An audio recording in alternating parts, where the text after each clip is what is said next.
morning, everybody.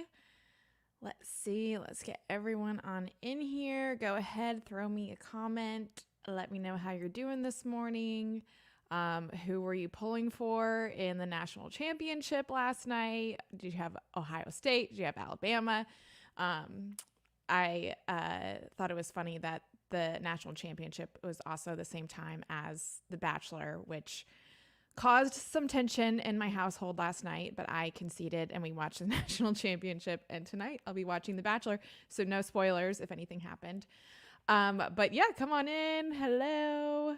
Again, let me know if you're here in the comments so I can make sure everything is working. Good morning, friends. Sometimes it shows people's names and then sometimes it doesn't, and I'm not sure why. Morning from Boston. Hello, Michelle. All right. And let me know if you watched the game last night, who you were pulling for, or if you watched The Bachelor. Funny enough, my husband played basketball with Matt James, so he's actually interested in this season of The Bachelor because he knows The Bachelor. Hello, happy Tuesday. Good morning. Oh, hey, Ashton. Ashton's actually going to be one of our speakers during the challenge, and so go ahead if you don't already follow Enneagram Ashton on Instagram. It is literally one of my favorite Instagram accounts. Good morning from West Virginia. Oh, look at your cute little baby in your photo. Love it. All right. We got Denver. Ooh, South Africa. That's awesome. Lauren from Raleigh. Okay, we met at a coffee shop a few weeks ago. Hello, Lauren. Lauren's also in my course, Mic Drop Workshop. So excited you're here, Lauren. Awesome. Good morning from Hawaii. Kathy, who is the lovely woman answering your questions in the comments, is also from Hawaii. Okay, let's see. And I see some questions. Yeah, here we go, Kathy. Aloha. So Kathy is also going to be in the chat again today, answering your questions as we go about this session. Also, I think my husband was in there answering questions yesterday too, which is funny because I didn't ask him to do that, but here we are. Another Raleigh person. Okay, some people are saying that someone asked that they couldn't find the live stuff on Facebook. Any tips on how to get directly to the video when it starts? So that's a good question. I think it just, if you refresh the page, like right at 10 a.m., it should start. But if anyone has any tips on, like, I think it just starts immediately on the Facebook. But if I'm wrong, let me know how you guys are making sure that you find it. And if you missed yesterday's live, all the lives will be in the announcements tab in the Facebook group. So you can go ahead and, go in the announcements tab after this is done and see yesterday's live. If you also need the transcript from yesterday's live, there should be something like tags on Facebook where you can hit transcript in that group, and that's where all the transcripts will be.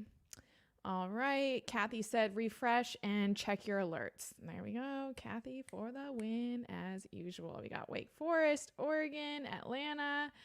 Okay. Awesome. Loving this community already. So am I. I love seeing your words that you picked of the year. So a few housekeeping things before we get started with today's session. Again, if you missed yesterday's live, you can go into the announcements tab. That's where they will be. Each day we'll put them in there. So if you can't get it live, you can go into the announcements tab. And yeah, this week we are going to be focusing on building your personal mission statement. But just in case anyone is new or needs a little bit of a refresher of how this challenge is going to work, make sure that you've checked your inbox and you've activated your Bright Pages account, which is where you'll be getting all of the prompts. And so the prompt changes daily. And so if you're joining a little bit late, we'll be sending out any prompts that you missed that you can write about, but you could still hop right in. And I'll get to more of that later when we do a Q&A at the end of this. So the prompt changes daily, which is why it's important to show up and write every day, even if it's short and sweet. You can write directly in the platform. You'll also get an email with the prompt. You can just reply directly to the email, and it'll archive it for you. And your journal is 100% private. So your BrightPages account is totally private, but we have the community here in case there's anything that you feel inclined to share. And again, the first 500 people to sign up for the annual membership get 40% off. And we are already halfway there, which is pretty crazy. So glad that a lot of you are already loving journaling and want to join. So Kathy will put the link in the comments if you're interested in joining BrightPages as an annual member. So let's get into today's prompt. And again, this week we are focusing on building your personal mission statement. So each prompt that you write about this week is going to guide you towards actually putting the pen to paper on Friday and writing your personal mission statement. And make sure you have your workbook downloaded, because that's where you'll have the formula and all of your homework for this challenge in that workbook. Okay, so today's prompt on BrightPages. And if you guys have any questions or comments, feel free to put them in there. And then at the end, I'm going to pull some up and do some Q&A. So today's prompt on BrightPages, yesterday I told you guys to think about the problem that you want to solve, because that's where the real value of our work comes into play, is when we show up and we create things, not from necessarily wanting to create a demand out of thin air, but wanting to solve a problem that already exists. So today I want to really dig our heels in the ground and understand why this is important. So take the problem that you want to solve, and then what will happen if you don't get involved? What's the risk? And in my course, Mic Drop Workshop for Speakers, that's one of the things that I encourage my students to put in the introduction of their talk is like, what's the risk of not listening to you? What's the risk of someone, taking up their phone and like scrolling on Twitter and not hearing what you have to say?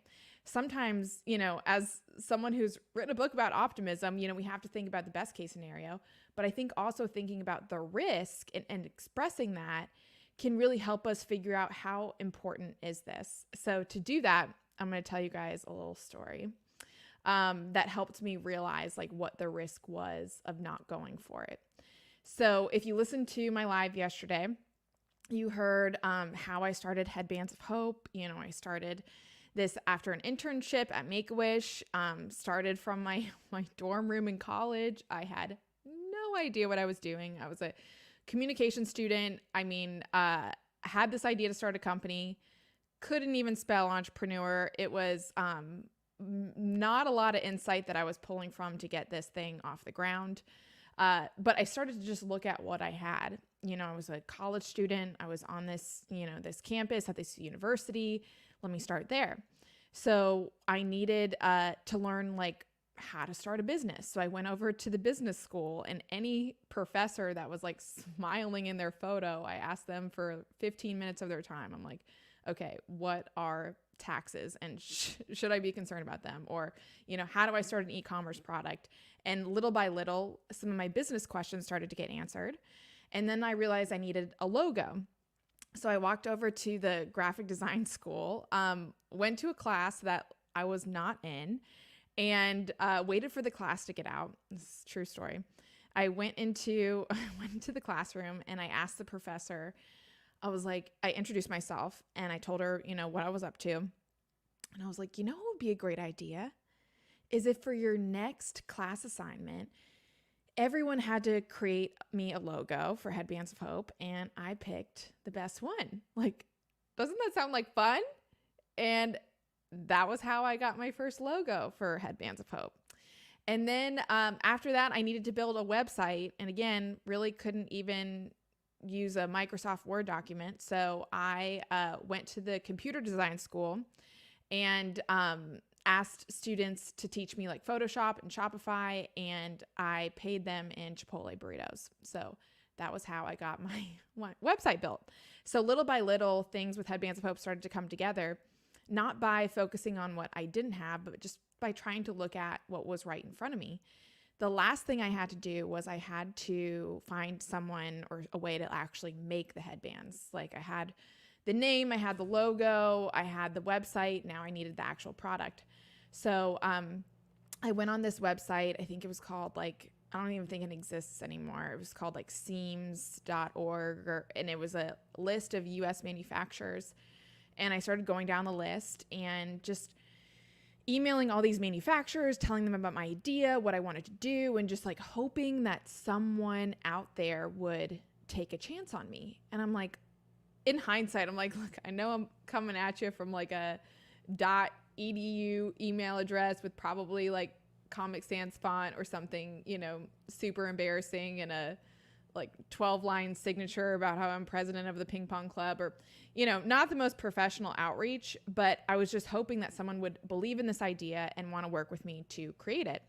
So 2 months, I think, of absolute radio silence. I mean, no one would even get on a call with me. No one was even really responding.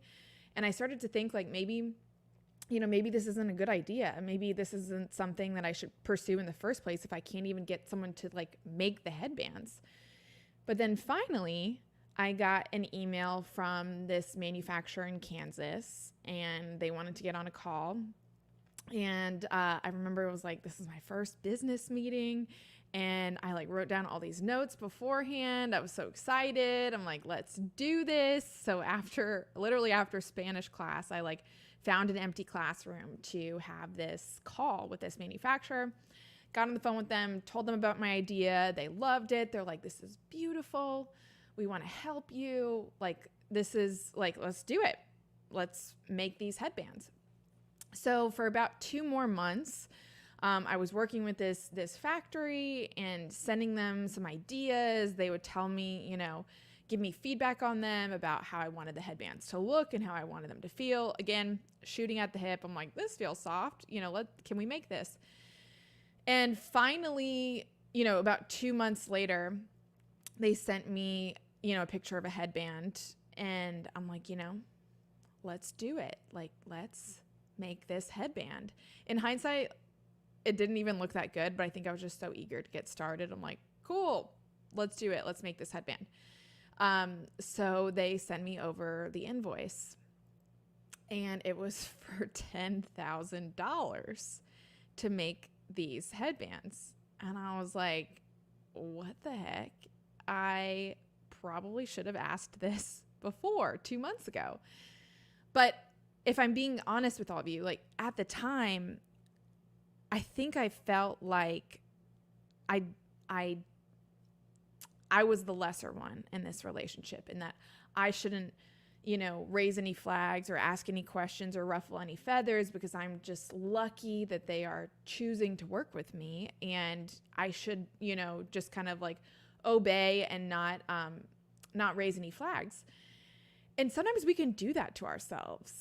You know, we think that we're not qualified to be there when, you know, we think that we deserve like the scraps in the kitchen or washing the dishes, when really we have a seat at the table just like anyone else. And this hierarchy that we put in ourselves is like only in our head and not in actual existence. But it affects how we show up, and it affects like how we speak up too. And so I wasn't speaking up. I was like, okay, clearly I'm new here. They've been doing this for years. I don't know anything about manufacturing. Maybe this is just what it is and what it costs. So nevertheless, I was in a bit of a pickle because this was about $9,500 more than what I had in my bank account at the time. So this was an issue. And I remember I started to look up ways that you can get, you know, funding for your business. I saw that you can get, you know, an investor, give away some equity. Maybe I could get a loan from the bank, pay interest on that.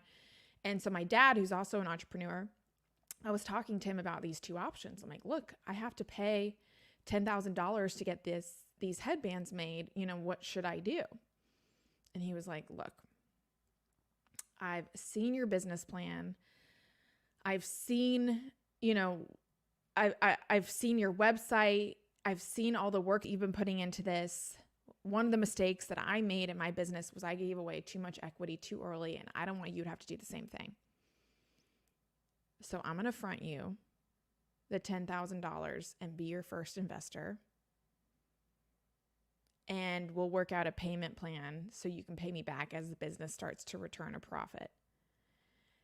And this was like hearing my dogs speak English. I mean, don't get me wrong, I love my dad, but our childhood was never like, "Oh, you want a pony? You get a pony." It was never that way, but I also recognized the immense privilege financially, emotionally to have a parent that gave me that net so I could leap. So I didn't think twice about it. I shook his hand. I was like, "Yep, let's do this. I'm not going to let you down." He wrote me the check. I ran to the bank. It was a Friday afternoon. I wanted them to get the money before the weekend because, I was a businesswoman, and wired them $10,000. And I never heard from them again. Yeah. I felt like, maybe this is a sign. Maybe this is all those voices that I've been hearing in my head that have been telling me that I'm leaping too far, or I'm not qualified to do this. Maybe this is that indicator that they're right. And I thought maybe I could just sweep this under the rug, get a job so I can pay my dad back and pretend like this never happened. But I remember closing my eyes, going to bed a few nights later, and we went to court and we tried to get it back and all this stuff. We ended up spending more money in legal fees, and that's when I learned a lot about just a lot about legal stuff.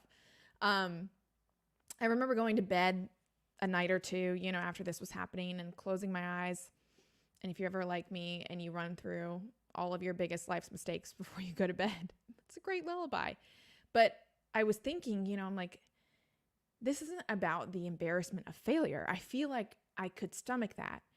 This is about this itch not being scratched.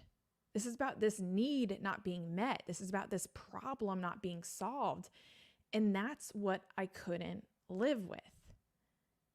I could stomach a failed idea and, walking away with my tail between my legs and being a little bit embarrassed. But what I couldn't stomach is knowing that I had this idea that could make the world better and not doing it. And that's when our purpose in what we want to do comes into play. Yes, it's like the gas in the tank when we get started, but the most important role it's going to play is during the midst of failure and that key to our resilience. And so I remember I got up a few days later. I went to the School of Entrepreneurship. They were giving away $300 grants to students who were starting businesses. Mind you, I lost $10,000, but $300 was a starting point. I got $300. I bought two types of headbands from this supplier in Bismarck, North Dakota that I found on Etsy, and she felt really bad for me, so she let me buy really low minimums to start my business. I put those two headbands up on my website April 25th, 2012. And since then, we have sold almost 1 million headbands, and we've donated to every single children's hospital in the United States and 22 countries now. But one of the things that I think about when, we're standing here today with all of this success underneath our belt, last year for the pandemic, we were able to also stop production of headbands and donate 120,000 masks to healthcare workers when there was a shortage. We've been able to do all of these amazing things. And I started to keep this file on my computer when we would get pictures and letters from like kids in the hospitals, parents, healthcare staff, and I would just put it in this file. And anytime I was feeling anxious or anytime I felt like I failed at something, because I still, even though, the business is quote unquote successful today, we still fail at things all the time. I would open up this file and look at it. And one of the most chilling thoughts is that what if I had let that one factory delete everything in this file? I literally have goosebumps right now when I say that. I look at these thousands, hundreds of thousands, almost 1 million kids that have gotten this simple accessory that has boosted their confidence. And I think to myself, what if I never started? What if I let some crazy factory determine not just my fate, but the fate of the people that I wanted to help? So imagine what would happen if it all worked out for you. You know, whether you have your idea of the business that you want to start, or whether you have an idea of just like an impact that you want to have, what's the best case scenario for you? What is that file on your computer that you would open years from now and be able to scroll and look at it? Maybe it's like screenshots of DMs of people telling you that you gave them the confidence to do something. You know, maybe it's people who read your book that changed their life. Maybe it's, you know, impact reports of helping, you know, starting recycling programs, whatever it might be. What is that file on your computer that would be the best case scenario? What kind of impact is possible? And then imagine all of that going away because you never started. Imagine none of it existing because one person, one thing, one doubt determined your future. Imagine that. In fact, the risk of failure, the risk of going for it isn't failure. It's not starting at all. And that's why when we think about our personal mission statement and this impact that we want to have in the world, you know, we can think about all the things that we want to do. But I think it's important to visualize what would happen if we didn't. What would happen if it all worked out? And then what would happen if none of that ever came to fruition? Because for me, that's one of the scariest things of all. There was the founder of Pandora, and one of his quotes was, "Nothing is more haunting than I wish I had." That to me is like way scarier than any kind of failure I've ever experienced in my business over the past 8 or 9 years having started. And remember that the problem that you want to solve doesn't have to be big. The small things are just as important as the big things. So whatever thing you're writing about, whatever you're journaling about, that what you want to serve, who you want to help, remember that it doesn't have to be solving world hunger or like something massive that seems unattainable. It can just be something small, something that makes a difference for one person or for one thing or for one community. So now is not the time to put a measuring stick up to the problem that you want to solve. It's just finding what's important to you. What's the risk of not going for it? To root your heels in the ground and say, I'm going to do this. So I'm going to stop there. There's a ton of comments right now. That story always gets me so hype. Let me see. Love it. Too often we try to map out the whole plan. We just have to start. Exactly. What a motivating story. Hard life lesson. Bet we all have stories. Awesome that you didn't give up. Thank you, Lisa. If you guys have any questions about anything, put them in the comments, but I'm going to go through some of them right now. Gut-wrenching, makes you feel like it's time to give up. But when you picture those kids' faces, you know you have to make it happen. Exactly. And that's why it's so important to know that what you're doing, you feel like it's scratching that itch. It's solving a problem.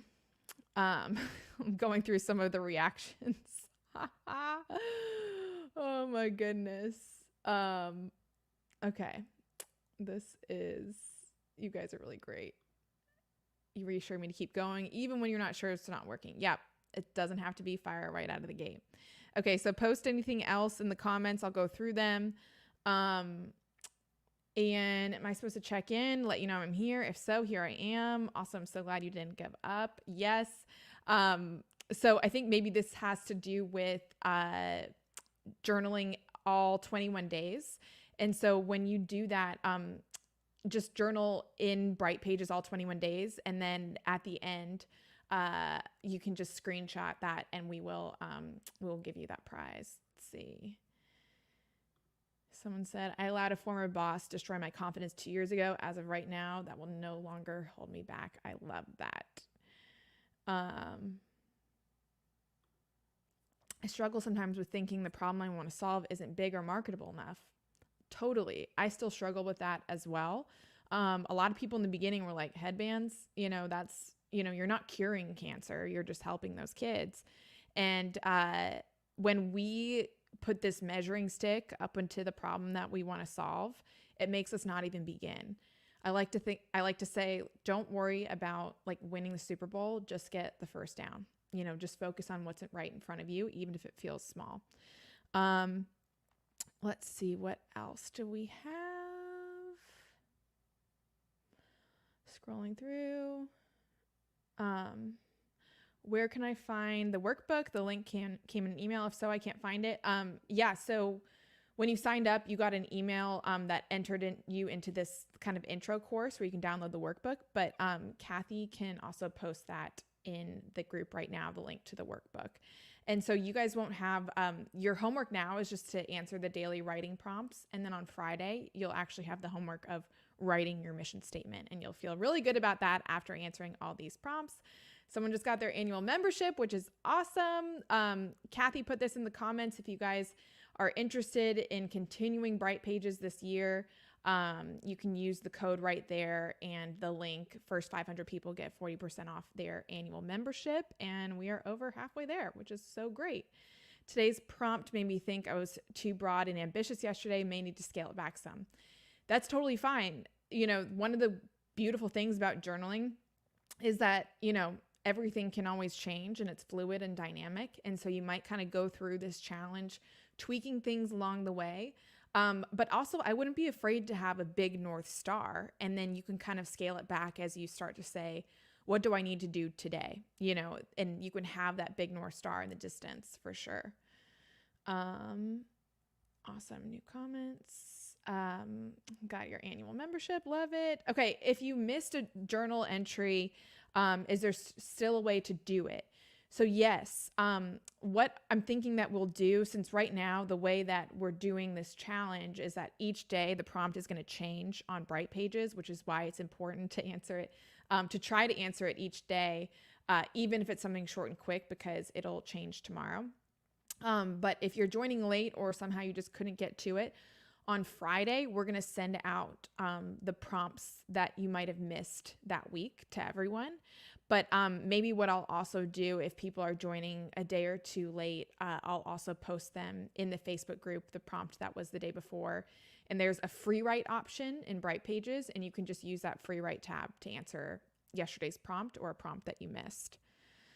All right. Kathy posted a link to the workbook for anyone who missed that. All right, let me go back to any announcements. Let's see. It's so strange as I walk through this process. I now know what I want and can verbalize it. I just have no idea to begin. The marketing part too. That's how I found my community. So that's what week 3 is really going to be about. Week 3 in this challenge is going to be about, now that we know what you want and how to verbalize it through your mission statement and your About Me page. Now, what do you want to do to get it? What steps do you want to take? What mediums do you want to use? So that's why I know that 21 days feels like a long time, but that's the science of starting a habit, is 21 days. So keep sticking with it. Week 3 is when we put the action plan together. How can we go back and look at our previous writings? So in Bright Pages, there is a tab, a button that says past pages, and you can click those and you'll see all of your previous writings. There's also a tag option in Bright Pages. So if there is a certain theme or something that you want to remember that's in your post, like mission statement or book idea or whatever it might be, you can tag it. And then when you're searching in past pages, you can also search for tags. Never mind, coffee just kicked in. Love it. Okay, cool. Lots of comments, but hopefully I answered most of your questions. My father would quote Winston Churchill, never, never, never give up. Love it. Thank you. Chills. What a journey. You guys are great. Love this energy in here. Okay. So some more housekeeping things before we end. Make sure if you guys want to get these daily texts, I'm kind of pulling the themes out of each day and sending a quote or hype text or something to think about. So you can text me the word challenge to 704-228-9495. And then also in your workbook, you can see the agenda. We're going to start on Friday having some guest speakers. So we'll be doing these lives and someone will also be joining me. So I'm really excited for Friday's speaker. Okay. And then just a reminder, everyone who completes all 21 prompts gets a fun surprise at the end. And again, each prompt is really designed to help you this week craft your mission statement. Next week, we're going to be doing your About Me page. And then that third week, we're going to be putting together your 2021 game plan. All right. Okay, so that is it for today. Oh, okay. This is actually a good question. When will the book be mailed out for those who signed up with the bundle package? So if you signed up for level 2 or level 3, those are being sent out on Friday. So you guys will get those, and make sure you take a picture. Let me know what you think of Chasing the Bright Side. Woo, woo. And yeah, that's great. Let's see. Someone else. Is the workbook different than the journaling? Yeah. So the journaling is going to be the way that you kind of get these ideas and thoughts together. And the workbook is going to be solidifying them into a mission statement, your About Me page. So the workbook just kind of has more structure. After you've done all the journaling prompts, then you kind of channel them into the deliverables that we're talking about. So let's see what else. Text what word to what number? Yes, sorry, this is spinning around.